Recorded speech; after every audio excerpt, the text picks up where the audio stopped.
求分享，求分享，求分享，求分享，求分享。因乜事咁多韓國嘅網友要求分享呢？噔噔噔噔，就係疑似韓星徐河俊嘅自慰片啊！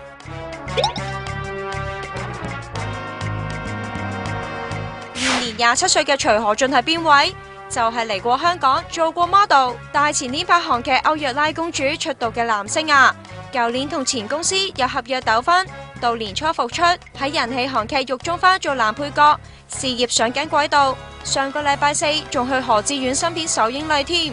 可惜近日喺韓國嘅社交網站就爆出一條長約9分鐘、片名為徐河俊自慰短片嘅片。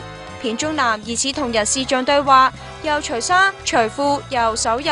有網友以片中男所戴嘅頸鏈同手鐲，認為嗰個人就係徐河俊啊。事件爆出之後，徐河俊所屬嘅事務所本來話要確認片段真偽先回應，但之後亦都冇發表官方嘅立場。徐河俊冇回應之餘，仲 private 咗個 IG， 令人猜疑徐河俊係事主嘅機率好高啊！